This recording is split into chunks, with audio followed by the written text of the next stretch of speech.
BA 5th Semester Economics Paper 2 Unit 2. Free Trade and Protection. Meaning of free trade, arguments for and against free trade, meaning of protection, arguments for protection, economic and non-economic arguments, protection and less developed countries. Meaning of free trade. Free trade का मतलब है कि सरकार import पर tax नहीं लगाती, export पर subsidy नहीं देती। लेकिन इसका मतलब यह नहीं है कि देश इंपोर्ट और एक्सपोर्ट पर सभी कंट्रोल छोड़ देता है। एडम स्मिथ का तरीका है कि देशों के बीच स्पेशलाइजेशन बढ़ती है, प्रोडक्शन बढ़ता है, और लोगों को सस्ती और बेहतर वस्तुएं मिलती हैं। यही है फ्री ट्रेड का प्रिंसिपल। लेकिन अगर कोई देश कोई वस्तु का मेन बायर या सेलर है, तो ट्रेड रिस्ट्रिक्शंस में कुछ फायदे हो सकते हैं। लेकिन वास्तव में लोकल इंडस्ट्रीज की हिफाजत केवल एक छोटे से माइनॉरिटी के लिए फायदेमंद हो सकती है और बाकी के लिए नुकसानदायक हो सकती है। आजकल देशों ने इंटरनेशनल ट्रेड पार पर टैक्स और करेंसी रिस्ट्रिक्शंस को कम किया है, लेकिन इंपोर्ट कोटा, टैक्स और सब्सिडी जैसी दूसरी बाधाएं भी ट्रेड को रोक सकती हैं। Arguments for free trade. 1. Advantages of specialisation. Free trade से देशों को अपनी ताकत के अनुसार स्पेशलाइजेशन हासिल करने में मदद मिलती है। 2. All round prosperity. Free trade से ग्लोबल प्रोडक्शन बढ़ता है और लोगों को सस्ती और बेहतर वस्तुएं मिलती हैं। 3. Competitive spirit. फ्री ट्रेड से डोमेस्टिक प्रोड्यूसर्स को कंपटीशन का सामना करना पड़ता है, जिससे उन्हें अपनी कैपेसिटी बढ़ाने में मदद मिलती है। 4. Accessibility of domestically produced goods and services. Free trade से देशों को उन गुड्स और सर्विसेज को हासिल करने में मदद मिलती है जो वे खुद प्रोड्यूस नहीं कर सकते हैं। 5. Greater international cooperation. Free trade से देशों के बीच एक साथ काम करना और शांति को बढ़ावा मिलता है। 6. Increased economic growth. Free trade agreements larger markets create करते हैं, जहां कंपनीज अपने सामान बेच सकते हैं।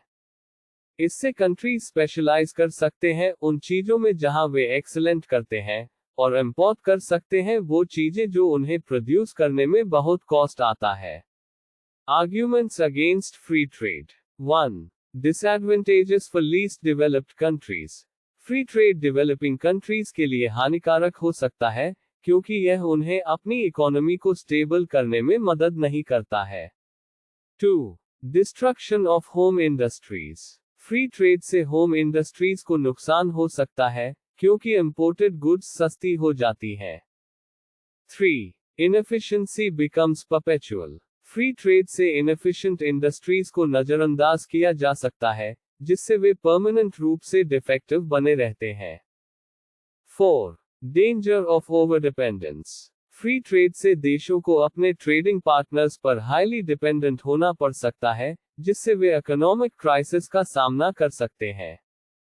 5. Penetration of harmful foreign goods. Free trade से हार्मफुल फॉरेन गुड्स देश में प्रवेश कर सकती हैं, जिससे हेल्थ और प्रोटेक्शन को खतरा हो सकता है। इन कंक्लूजन, फ्री ट्रेड के कुछ फायदे और नुकसान भी हैं। जबकि ये एफिशिएंसी, प्रोडक्टिविटी और इकोनॉमिक ग्रोथ को बढ़ावा दे सकता है, ये फॉरेन गुड्स पर ओवर डिपेंडेंस, डोमेस्टिक इंडस्ट्रीज का बर्बादी और हार्मफुल फॉरेन गुड्स का एंट्री भी कर सकता है। इसलिए सरकारों को ट्रेड पॉलिसीज बनाते वक्त इन फैक्टर्स को ध्यान से समझना चाहिए।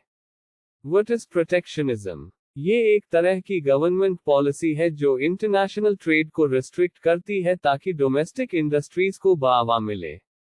प्रोटेक्शनिज्म का पर्पस है डोमेस्टिक इंडस्ट्रीज को फॉरेन कंपटीशन से बचाना और उन्हें बढ़ावा देना।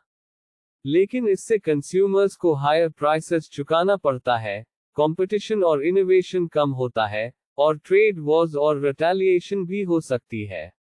इसमें 4 तरह के पॉलिसीज होते हैं। 1. टैरिफ्स। इंपोर्ट पर टैक्स लगाना, जिससे इंपोर्टेड गुड्स की प्राइस बढ़ जाती है और डिमांड को कम हो जाती है। एग्जाम्पल, अगर कोई कार 10,000 का इंपोर्ट होता है, तो 10% टैरिफ लगाने पर कंज्यूमर को 11,000 देने पड़ेगा।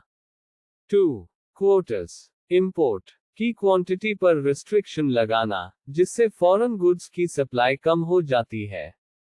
एग्जाम्पल, अगर कोई कंट्री 100,000 यूनिट्स इंपोर्टेड शूज की कोटा सेट करती है, तो डिमांड ज्यादा होने पर प्राइस बढ़ जाएगा।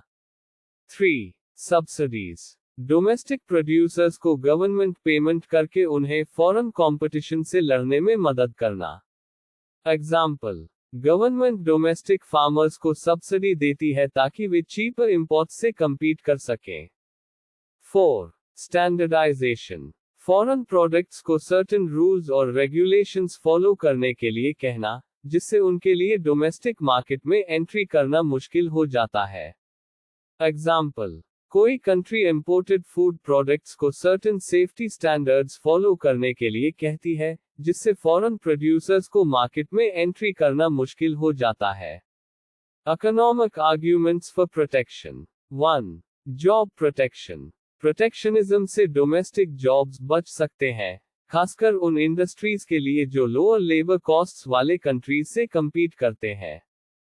2. बैलेंस ऑफ ट्रेड, प्रोटेक्शनिज्म से बैलेंस ऑफ ट्रेड सुधार सकती है, इंपोर्ट्स कम हो सकते हैं, डोमेस्टिक कंजम्पशन बढ़ सकती है, और ट्रेड डेफिसिट्स कम हो सकते हैं।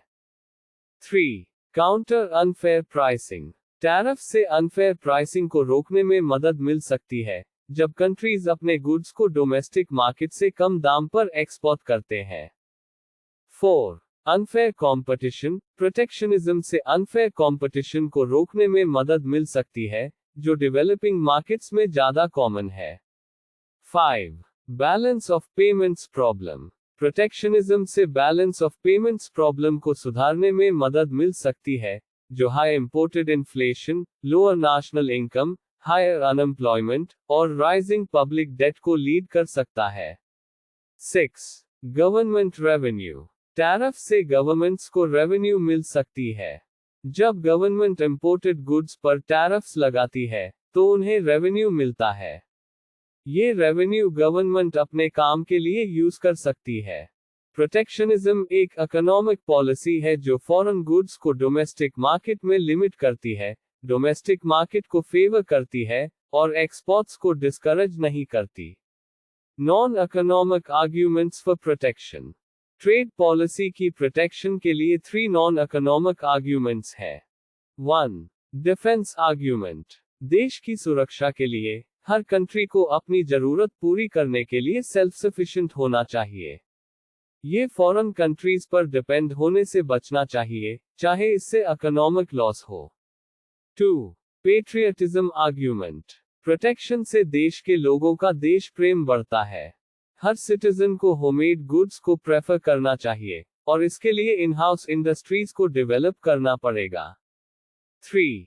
प्रिजर्वेशन आर्ग्यूमेंट, कुछ कंट्रीज में प्रोटेक्शन को कुछ क्लासेस या ऑक्यूपेशंस को प्रिजर्व करने के लिए एडवोकेट किया गया है, जैसे कि एग्रीकल्चरल ड्यूटीज, जो पेजेंट क्लास को बचाने के लिए हैं, क्योंकि वे सोसाइटी के बैकबोन हैं। Protection in less developed countries, United Nations और वर्ल्ड ट्रेड ऑर्गेनाइजेशन गरीब देशों की जरूरत समझते हैं और उनकी मदद करते हैं। United Nations development financing, donors और फाइनेंशियल इंस्टीट्यूशंस से ग्रांट्स और loans, preferential market access, multilateral trading system में special treatment, technical assistance, trade और दूसरे एरियाज में सपोर्ट।